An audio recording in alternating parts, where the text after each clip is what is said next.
Good morning, everybody. I'm Bill Phillips. It is a Monday. Let's go. It's the beginning of the week. We're going to get on the grind as we get ready for another big week. A lot going on this week. One of the big events coming up on Friday, the end of the week, it is the opening ceremonies of the Olympic Games. We have a movie review to talk about, a couple movie reviews. We can talk about that. National Day stuff as well.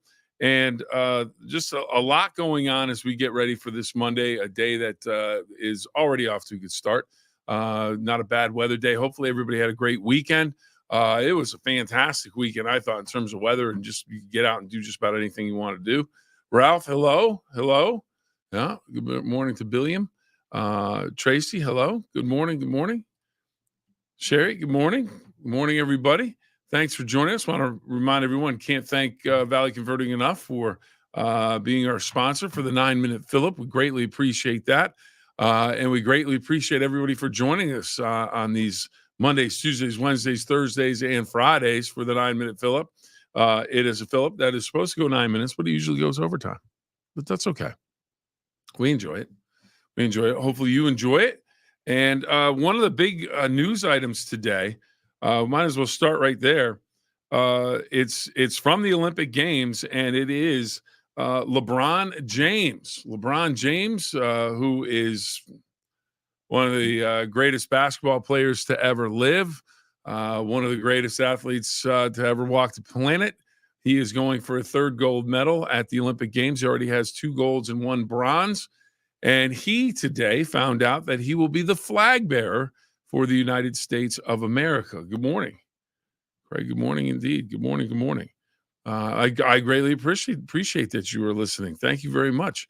So LeBron James selected the flag bearer for the Olympic Games coming up on Friday. And it's going to be an interesting opening ceremony for the Olympics because the teams are going to come in on boats, or at least that's what we're led to believe. It's going to be on the Seine River.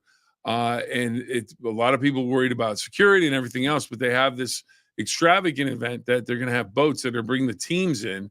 I would imagine the teams are going to be on top of the boats. Don't know exactly how that's all going to work out, but LeBron James will be the flag bearer for the United States of America. Now, do you agree with that pick? It's a pretty good one. There's a lot of great athletes, a lot of Olympians that are going back for a second or third time, taking another shot at winning more gold or silver or bronze. But LeBron James, he is the flag bearer for the United States of America. I think it's a good pick.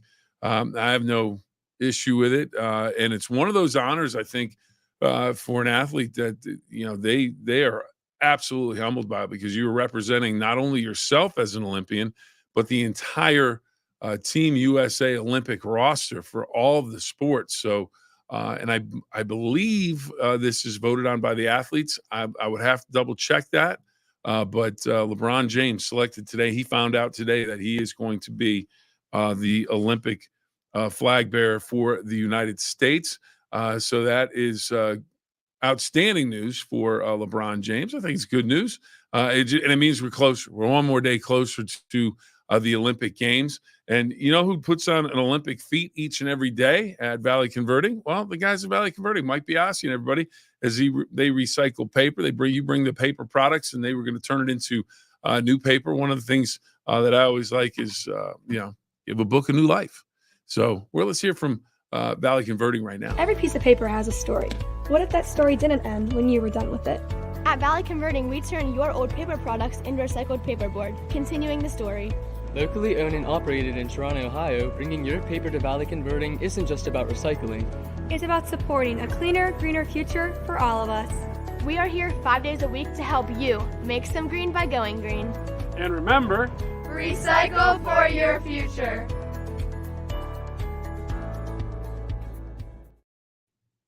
Thanks again to Valley Converting. Hunter Lee checking in. Hey, Bill. Hey, Hunter. Hope all is well. Hope you're having a great day. Hope everybody's having a great day. So we've got a question for you. Hammocks. How do you feel about hammocks? Today is National Hammock Day. I like a hammock. I do indeed like a hammock. Now you have some of those hammocks that are They kind of have the stands connects to both ends, kind of just off the ground a little bit, or you have the hammocks that you can hook up to a tree maybe, or two trees or two posts, get some shade, get a little nap during sometime, read a book, fall asleep. I remember going on vacation with my family and we would go up to Cape Cod, and they had a hammock in the backyard, and I remember my stepfather set it up where you could pull a little rope that was running on the side of the hammock, and it would just start to swing the hammock. And I'd do that after a day at the beach, and next thing I know, I was napping away. Love the hammock, love the hammock. So National Hammock Day, and dates all the way back thousands of years to Central America. And it helped you just keep people off the ground, just stay away from animals and the dirt, and stay off the ground when you're sleeping and everything. So the hammock, big time. Europe, it arrived in the 17th century. Then on naval ships, helped save help save space on the naval ship and everything. Love hammocks. Best way to camp. All right, Marty checking in. Marty, is this a new picture for your Facebook right here? It looks a little bit different. I think that's a new one. I think it's new. I'm just being a little observant. But Marty, I like that. Well, and well, you know me and stories. I like to tell them. And if I have something that ties in with a certain thing, I like to talk about that as well. So talking about hammocks. Now, if nobody tells the University of Miami, Pearson Hall, that we had a hammock on the 5th floor in our room, I'm good with it. I'll tell the story. But, if anyone's going to call the University of Miami, or if they see it, well, it doesn't matter. I think the statute of limitations has run out. We took a hammock. We got a hammock, and we hooked it up. And what we did is we idiotic, but we literally drilled holes into the ceiling of the dorm room and screwed the hammock into, I don't know why I'm looking up here like I'm actually going to put a hammock in here, but screwed the hammock into the ceiling, and then rules were meant to be broken at the U. Yes, they were. Yes, they were. And this is a minor rule. And Ian, thanks for joining in. But anyway, so we hooked it up in the room. So it was great. Fall asleep, take a nap. It was awesome. And then the only problem was, well, Marty checked back in. Yes, new pick. Me and Janet Wolf Medovic at one of the Almost Heaven swings. Nice. I didn't. Okay, I was wondering what that was. All right. Nice. Very, very nice. All right, Marty. Like it. So anyways, we got the hammock in the room. So now we have it. It's there for basically the spring semester. So now at the end of the year, you have to, make sure you've got a security deposit. You have to make sure the room's in tip-top shape. Well, you're looking up the top of the roof or the ceiling, and you're seeing two holes that everybody's going to notice if they come in. But it was kind of a ceiling. It was kind of like a spackly finish to it. So the white Crest toothpaste matched the color of the ceiling. So instead of getting caulk or anything like that, we just filled it up with Crest. It dried up. It held. We got through our review of our room, and we were able to check out, not pay any extra money. The hammock is wonderful. So you never know. You never know when that hammock comes in handy. So thoroughly enjoyed it. Ian Phillips finally back after his month-long vacation. I don't know if mentally he's back yet, but I believe he may even return to work tomorrow. So it's getting a little interesting out there for Ian, but he is back indeed. Another day. If I don't know, anybody like mangoes? Oh, there we are. 9 minutes. We're going overtime. Mango day today. Tropical fruit. India 5,000 years ago, and then the mango traveled around the world. I don't know if it really did that, but people would get, maybe some mango. They had a mango, maybe a little extra fell into their pocket, and then the seeds fell out along the way, or animals got in their fur. But anyways, mangoes scattered across the world, and mangoes, great fruit, tropical fruit. King of fruit is what I found. Richness of life, material wealth. That's what the mango stands for back in the day. Great source of vitamins, 2.5 times the vitamin C that you would normally get. Great vitamins in terms of A, B6, K. So you get just about everything. Plenty of good stuff there from the Mango. Ian checking in. Back tomorrow, mentally still clocked out. We're still waiting for the clock back in, Ian. Just saying. Just saying it. All right. Hey, well, you know what? A mango would have come in really handy. This is my movie review. Now, all I know is it's streaming on Disney Plus. It's streaming on Disney Plus. It's called Young Woman and the Sea. Young Woman and the Sea. I'm gonna put my glasses, take my notes. It's the story of Gertrude Ederle, or Trudy Ederle, or Queen of the Waves. Why is she a big deal? Why did they make a movie and put it on Disney Plus starring Daisy Ridley? Well, the reason they did is she is the first woman to swim the English Channel. 22 miles. Basically 22 miles. And it goes from when she's a little girl. Let's see. I'm checking in with Craig. How are you telling you got a good mango from the store? I got to be honest with you. I don't know. I just kind of, for me, if I'm getting fruit, I like firm fruit. So like if I get a mango, I'll probably, give it a squeeze or two. If it feels good, feels firm, that's probably what I'll go home. Now, if I find out when I get home that it's still a little too ripe, I'll let it sit for a little bit. But I got to be honest, I don't know. Other than doing that way, I don't know if that's good or bad advice. But if anyone's a mango expert out there in terms of how to tell whether it's ripe or not, please check in. But that's how I go. I do that with apples, all that type of stuff. It's like, okay, it's firm. I like that. It's probably, then if it sits a little bit, gets a little riper, it's perfect. Perfect. So good question, though, but I don't have the exact answer on that one. But if anyone does, please chime in. And if you're chiming in pictures, do it for the morning show. We can get your pictures on the morning show on Sunrise. All right. So back to Gertrude Ederle, first woman to successfully swim the English Channel in 1926. And she did it faster than the 5 men who had previously tried to swim the English Channels. There were 5 gentlemen that did it. She was the first woman and just crushed their time by like 4 hours. By 4 hours. She's from New York City. It goes from when she's a little girl, and in that time frame, women didn't swim, girls didn't swim. There was a swim team, not for girls. They barely had an Olympic team. Actually, she was on the first Olympic team, and it was in 1924 in Paris.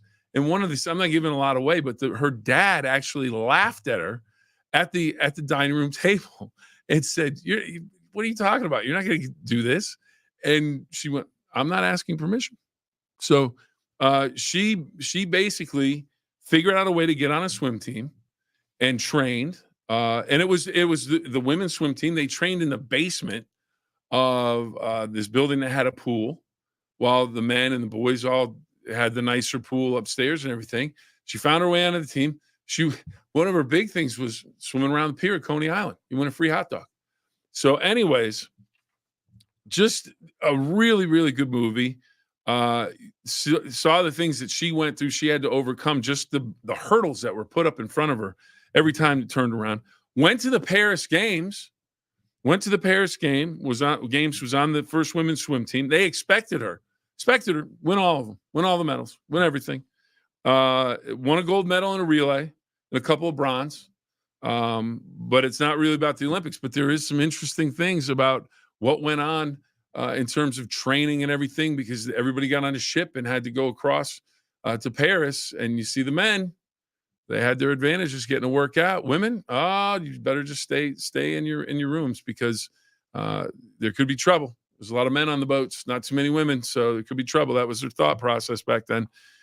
So thank goodness that has changed.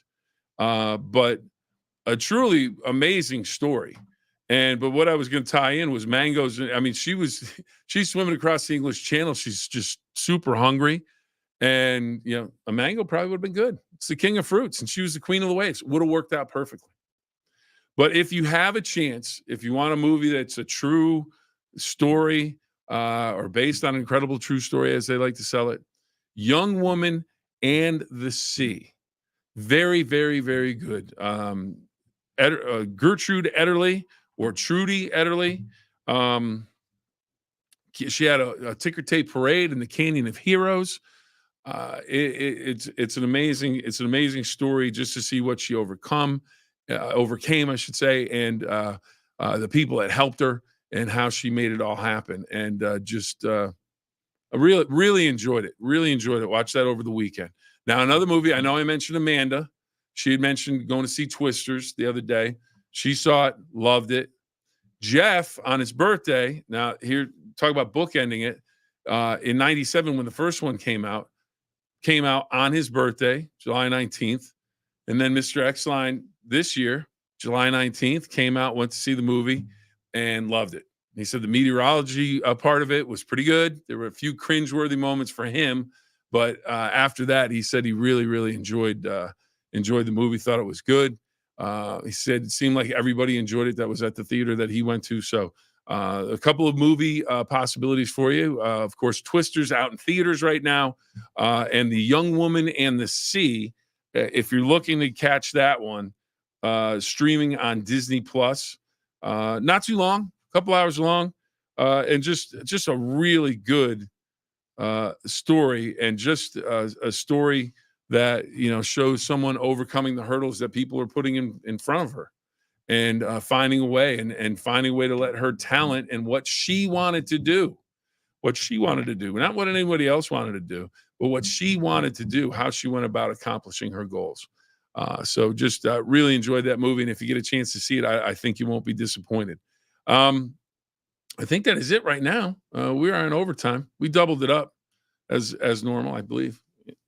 Yep. We're about double. So anyways, that was a big I apologize for that. Shouldn't do that. But I just did it again. There you go. So anyways, hammocks, big hammock day. If you have a hammock, get a nap. Get in the hammock, get a nap. It's a great way to enjoy a day. So I'm recommending hammocks today, and recommending the Young Woman in the Sea movie on Disney Plus, about the first woman that's crossed the English Channel, which they said back then, or at least maybe this was a little bit Hollywood, but they said it was the greatest feat in sports. And I'll tell you what. I don't know why anyone would want to do that, other than it's one of those things, it's there, so I'm going to try and do it. But just, man, what an accomplishment to be able to just complete it. But then when she did it, she crushed everybody else's time in terms of how to do it. So just really interesting story, interesting movie. So that is it for our Monday. And again, LeBron James is your flag bearer for the United States Olympic team opening ceremonies. You'll be able to see them on WTOV9 Friday. WTOV9, the Olympic Games begin in Paris. And it's kind of an interesting tie-in that the movie came out about Gertrude Ederle, because she performed in 1924 in the Paris Games. Now it is 2024, 100 years later. The story is told about her accomplishments and what she did in the Olympic Games as well. So a good movie to see. And Jeff says, Twisters, get on it. It's a good show. Let's see. We got one more. Ron checking in. Rob King, New Steelers Broadcast Radio. Absolutely.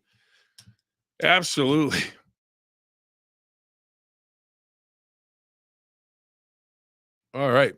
I managed to slide that microphone down so you didn't have to hear me cough. But yes, indeed. Rob King. He is one of the good guys in anywhere.